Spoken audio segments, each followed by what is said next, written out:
या देवी सर्वभूतेषु विद्यारूपेण संस्थिता नमस्तस्यै नमस्तस्यै नमस्तस्यै नमो नमः। जय मां सरस्वती। वसंत पंचमी।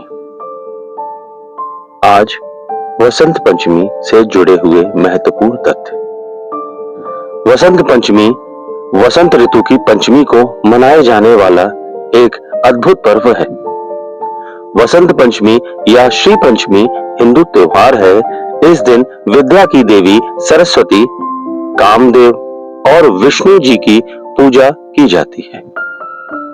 यह पूजा विशेष रूप से भारत, बांग्लादेश, नेपाल और कई राष्ट्रों में बड़े उल्लास से की जाती है। इस दिन पीले वस्त्र धारण करते हैं। शास्त्रों में बसंत पंचमी को ऋषि पंचमी से उल्लिखित किया गया है, तो पुराणों, शास्त्रों तथा अनेक काव्य ग्रंथों में भी अलग अलग ढंग से इसका चित्रण किया है। प्राचीन भारत और नेपाल में पूरे साल को जिन 6 ऋतुओं में बांटा जाता है, उनमें वसंत लोगों का सबसे मनचाहा मौसम है। जब फूलों पर बहार आ जाती, खेतों में सरसों का फूल मानो सोने सा चमकने लगता, जौ और गेहूं की बालियां खिलने लगती, आमों के पेड़ों पर मांजर बौर आ जाती और हर तरफ रंग बिरंगी तितलियां मंडराने लगती, फूलों पर भौरे मंडराने लगते, तब वसंत ऋतु का स्वागत करने के लिए माघ महीने के 5वें दिन एक बड़ा उत्सव मनाया जाता था, जिसमें मां सरस्वती देवी, भगवान विष्णु जी और कामदेव जी की पूजा होती थी। वह वसंत पंचमी का त्योहार कहलाता था।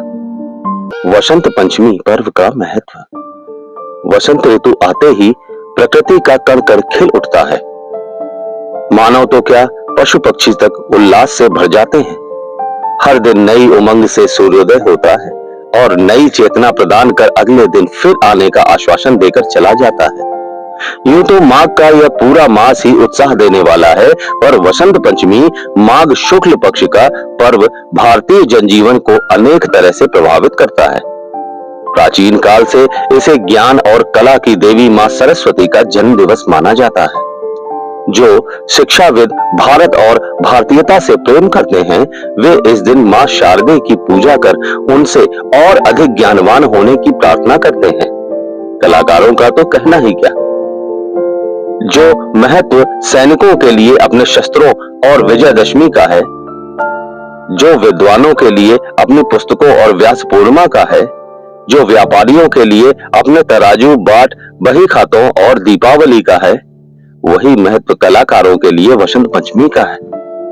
चाहे वे कवि हो या लेखक, गायक हो या वादक, नाटककार हो या नृत्यकार, सब दिन का प्रारंभ अपने उपकरणों की पूजा और मां सरस्वती की वंदना से करते हैं।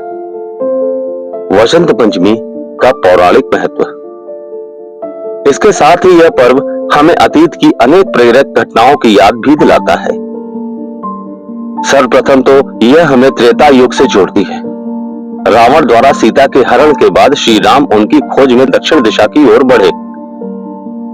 इसमें जिन स्थानों पर वे गए, उनमें से दंडकारण्य भी था।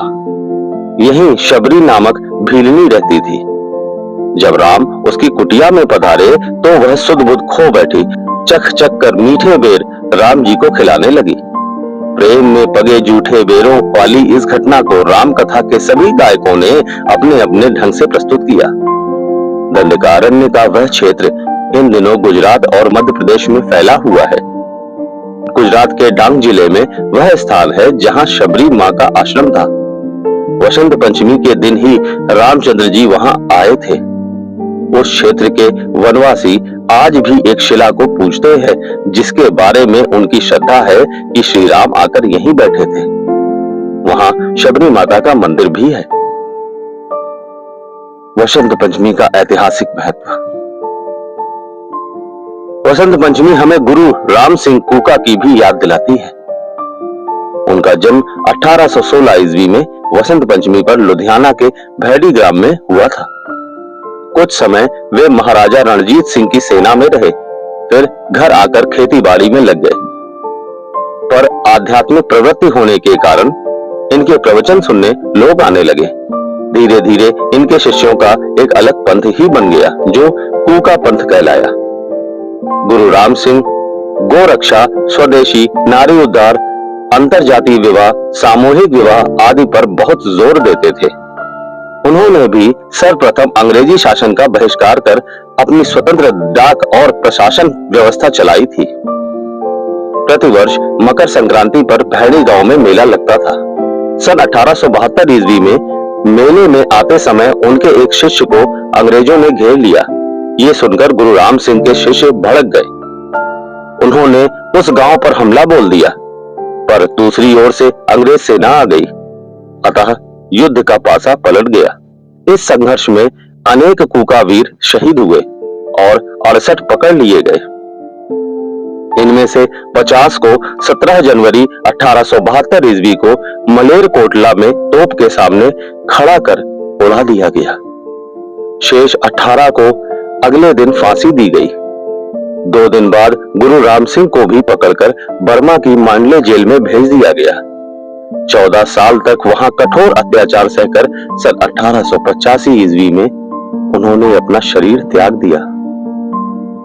वसंत पंचमी के दिन जन्म लेने वाली महान विभूतियां। राजा भोज। राजा भोज का जन्म दिवस वसंत पंचमी को ही आता है। राजा भोज इस दिन एक बड़ा उत्सव करवाते थे, जिसमें पूरी प्रजा के लिए एक बड़ा प्रीति भोज रखा जाता था, जो 40 दिन तक चलता था। सूर्यकांत त्रिपाठी निराला। वसंत पंचमी हिंदी साहित्य की अमर विभूति महाकवि सूर्यकांत त्रिपाठी निराला का जन्म दिवस भी है, जो कि 28 फरवरी 1899 को हुआ था। निराला जी के मन में निर्धनों के प्रति अपार प्रेम और पीड़ा थी। वे अपने पैसे और वस्त्र खुले मन से निर्धनों को दे डालते थे। इस कारण लोग उन्हें महाप्राण भी कहते थे। वसंत पंचमी की कथा। उपनिषदों की कथा के अनुसार सृष्टि के प्रारंभिक काल में ब्रह्मा ने जीवों, खास तौर पर मनुष्य योनि की रचना की, लेकिन अपनी संरचना से वे संतुष्ट नहीं थे। उन्हें लगता था कि कुछ कमी रह गई है, जिसके कारण चारों ओर मौन छाया रहता था। तब ब्रह्मा जी ने इस समस्या के निवारण के लिए अपने कमंडल से जल अपनी हथेली में लेकर संकल्प स्वरूप उस जल को छिड़क कर भगवान श्री विष्णु जी की स्तुति करनी आरंभ की। ब्रह्मा जी के द्वारा की हुई स्तुति को सुनकर भगवान विष्णु तत्काल ही उनके सम्मुख प्रकट हो गए और उनकी समस्या जानकर भगवान विष्णु ने आदिशक्ति मां दुर्गा माता का आवाहन किया। विष्णु जी के द्वारा आवाहन होने के कारण भगवती दुर्गा वहां तुरंत ही प्रकट हो गई। तब ब्रह्मा एवं विष्णु जी ने उन्हें इस संकट को दूर करने का निवेदन किया। ब्रह्मा जी तथा विष्णु जी बातों को सुनने के बाद ब्रह्मा जी और विष्णु जी की बातों को सुनने के बाद उसी क्षण आदिशक्ति दुर्गा माता के शरीर से श्वेत रंग का एक भारी तेज उत्पन्न हुआ, जो एक दिव्य नारी के रूप में बदल गया। यह स्वरूप एक चतुर्भुजी सुंदर स्त्री का था, जिनके एक हाथ में वीणा, दूसरे हाथ में वर मुद्रा थी। अन्य दोनों हाथों में पुस्तक एवं माला थी। आदिशक्ति श्री दुर्गा के शरीर से उत्पन्न तेज से प्रकट होते ही उन देवी ने वीणा का मधुर नाद किया, जिससे संसार के समस्त जीव जंतुओं को वाणी प्राप्त हो गई। जलधारा में कोलाहल व्याप्त हो गया। पवन चलने से सरसराहट होने लगी। तब सभी देवताओं ने शब्द और रस का संचार कर देने वाली उन देवी को वाणी की अधिष्ठात्री देवी सरस्वती कहा। फिर आदिशक्ति भगवती दुर्गा ने ब्रह्मा जी से कहा कि मेरे तेज से उत्पन्न हुई ये देवी सरस्वती आपकी पत्नी बनेगी। जैसे लक्ष्मी जी श्री विष्णु जी की शक्ति है, पार्वती जी महादेव शिव जी की शक्ति है, उसी प्रकार से ये सरस्वती देवी ही आपकी शक्ति होंगी। ऐसा कहकर आदिशक्ति श्री दुर्गा सब देवताओं के देखते देखते वहीं अंतर ध्यान हो गई। इसके बाद सभी देवता सृष्टि के संचालन में संलग्न हो गए। सरस्वती को वागीश्वरी, भगवती, शारदा, वीणा वादनी और वाग्देवी सहित अनेक नामों से पूजा जाता है।